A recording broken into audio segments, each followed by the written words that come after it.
You're welcome back. At still morning spring, and the conversation has been about the controversy, that have been trailing the federal government's mandatory 1 year training for HND holders in the civil service. And we've been speaking with Dr.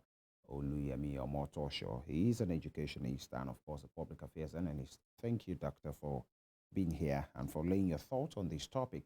Now, let's look at the bone of contention: 1 year training for holders of, HND certificate.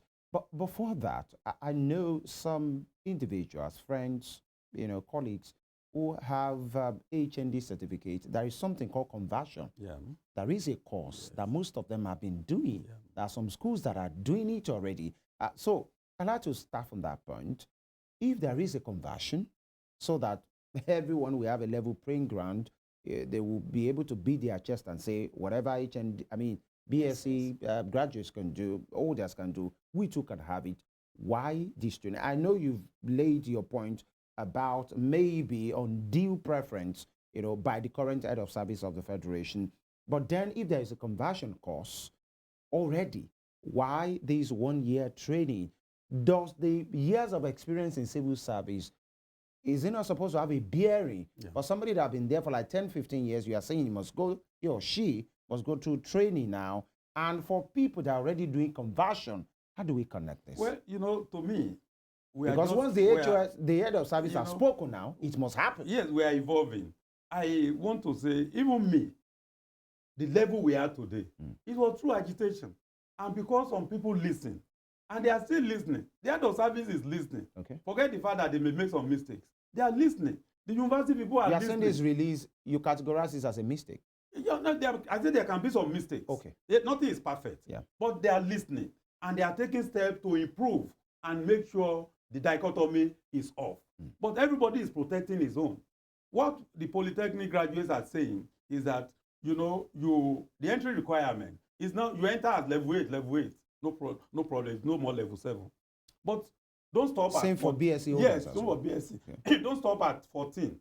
Stop at the highest peak. As high as you can fly. You can pass. Even a school sat can become a PAMSEC in Nigeria, but an HND holder cannot, even though he has one level before. But let's leave that. So when you say, okay, if we shall be accepting them, go and do a 1 year mandatory.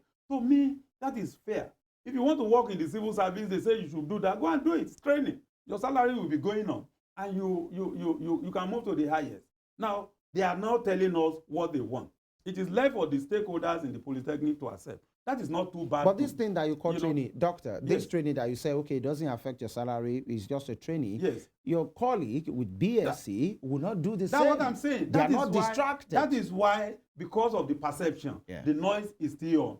And they will still continue to tell her or tell the head of service, whoever is there, remove this training. We don't need it because we are equal. But at least they have said that. They were not saying that even before. I told you before, they were not even accepting them.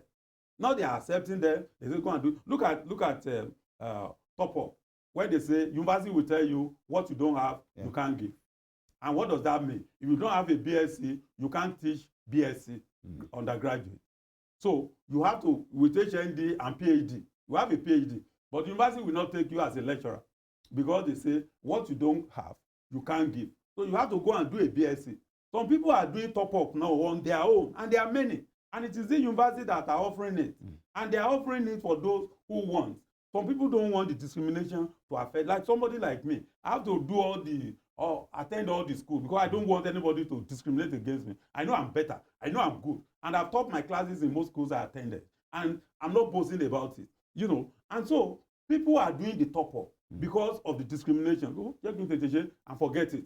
And they are doing so. If you are given that opportunity, it doesn't preclude or prevent the other people from agitating. Please stop it for those who are coming. We don't need it. Right. And the agitation will continue in that line. And again, when you look at the Nigeria setup is such that we want Nigerian youth to go to go to schools, particularly tertiary institutions. Why are you discriminating? The number of people we have seeking for admission are more than what the universities can take.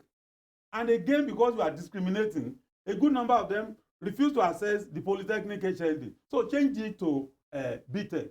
Where we copied from, they have even changed their HND to degree awarding institutions in UK, and I think they did that in 1992. For Nigeria to do that, why should that be a problem?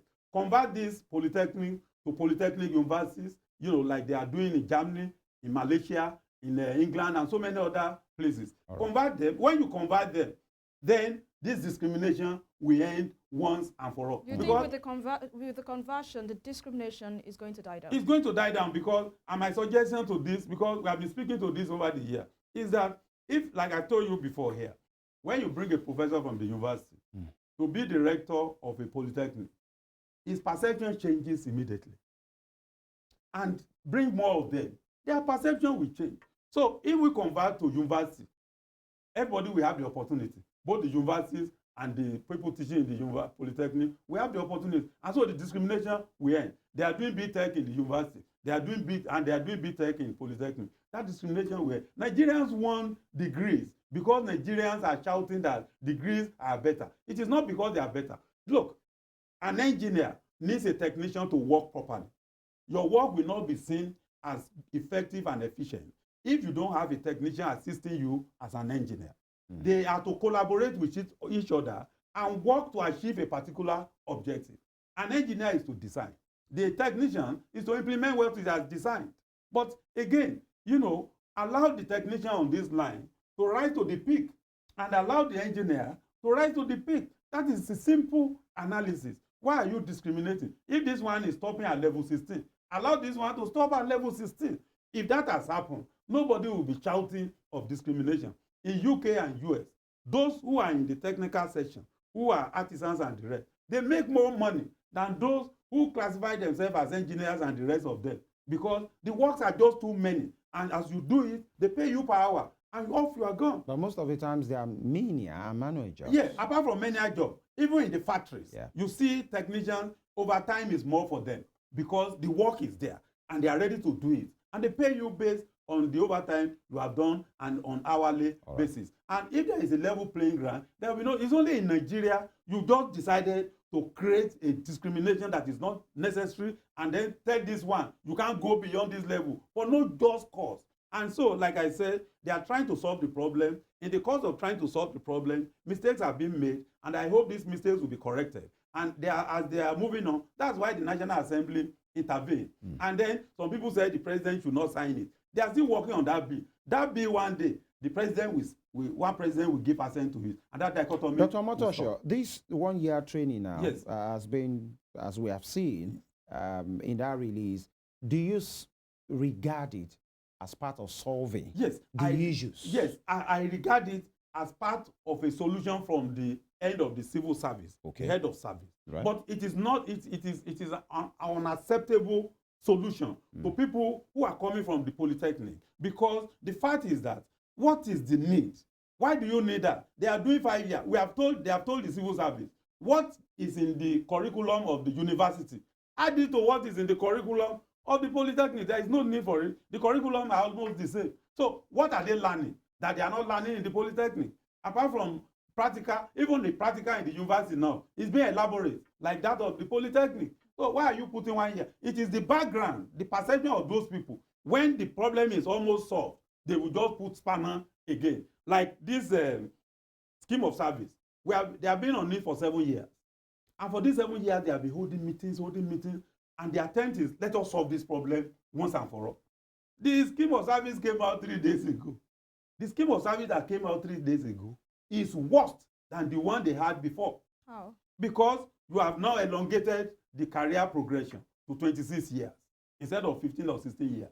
You have now introduced extraneous things that are not necessary. You have brought that 1 year training again. In a problem we are trying to solve. Okay, they solve the problem of instructorship. They remove instructorship. They say HND holders can start as graduate assistant lecturer like the university. Fine. So that means there is no instructorship cadre. Everybody is on lecturership cadre. And so if you don't have a master's and PhD, you can't progress beyond a particular level. Fine. That is what is happening in the university. But again, you now say there should be senior lecturer 1, senior lecturer 2, which does not exist anywhere in the world. And then you elongated it before you move from senior lecturer to principal lecturer, you must spend 4 years. The normal number of years is 3 years everywhere. You put that 4 years, then you put another 4 years. That means to move from senior lecturer to principal lecturer, you have to spend about 8 years. And then to move from senior lecturer to associate professor in the university, you need only 3 years. Once your papers are correct and you have your degree, no problem. But in the polytechnic, you say you need about 8 years. And to move for a technologist, to even move, those who work in the laboratory, so they were on level 8 before. You now say they should start from level 7 again. Something that has been solved before. So, doctor, as a problem again now. So, according to your analysis yes. now, this particular system yes. is trying to solve a problem. Yes, and they're causing more problems. Creating another one. Yes. All right, Evelyn.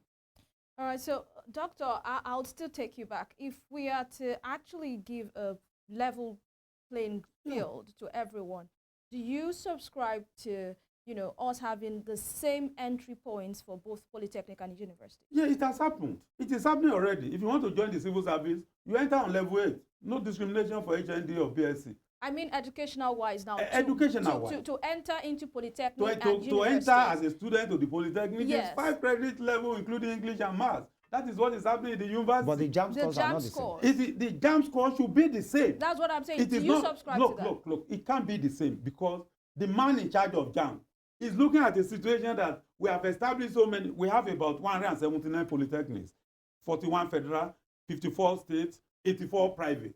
Who will go to those schools if everybody wants to be in the university?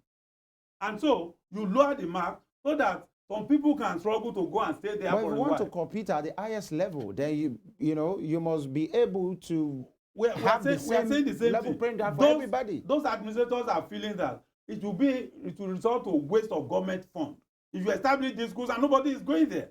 That's why they lower the marks. But and the quantity of students that go to the polytechnic, people consider them as having low. That is the perception of the society, and that is what we are saying. That's part of the demand of ASUP. ASUP is saying, let the entry requirements, this is the same thing, let JAMB be the same. But if you put JAMB as the same, you will realize that most of the polytechnic and colleges of education will not have students.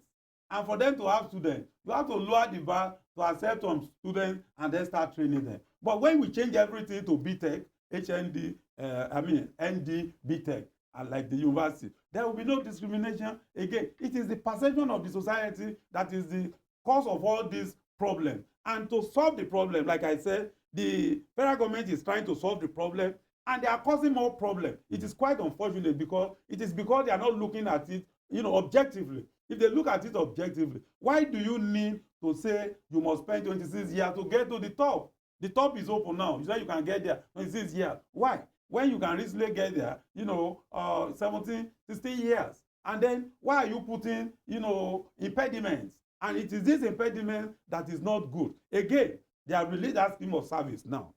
This discussion will continue. That's why I say that Nigerians are listening. Our top people are listening. And they should continue to listen until we solve this problem. Let me tell you, it is only in Nigeria discrimination is existing. It doesn't exist as we have traveled to so many countries. In fact, there is no continent I have not visited in the world. What people emphasize is performance. And then your certificate is part of it, but they want to see what you can do. Performance should be the basis. The essence of technological and vocational education is for us to be able to grow and develop technologically. But when you demotivate those who are having the certificate, how do they put in their best for you to serve your country? It is unfortunate, it is unacceptable, it is ridiculous, and it should stop. And I pray one day it must stop. All right, let's go to the private sector. Yes. At this time, we know or we understand that, when it comes to employing HND holders in the private sector as against the BSc holders, sometimes they are employed the same day, they are on the same level, but they have different salary structure. Yes. It's not like the civil service Yes. where you have a standard Yes. salary structure. In private, you can have someone employed the same day, they are doing the same job, but because I have an HND and she has a BSc, I'm collecting a lower salary because of that. How do you think that can be addressed in the private sector? It is also the perception of the society. Now, labor is cheap in Nigeria. You agree with that? Labor is very cheap here. So, if I want a BSc and you want an HND is there, can do the same job, you employ them, you pay this one lower. You have a reason to do it because already the federal government is saying it. So why can't you do it? That's why they are doing it. Look, when I graduated, when I served in Capoli, I got the national award after the NYC. I started applying for work. When I applied for work in Union Bank, there was an expatriate, I think, general manager. Capoli is Kaduna Polytechnic. Yeah, Kaduna Polytechnic. Okay. That's where I served. And then, you know, I applied for that job. We were about 18. They did human resources. They did the exam for us. I came first. Now, it was just by mistake they called me for interview. I didn't know that before.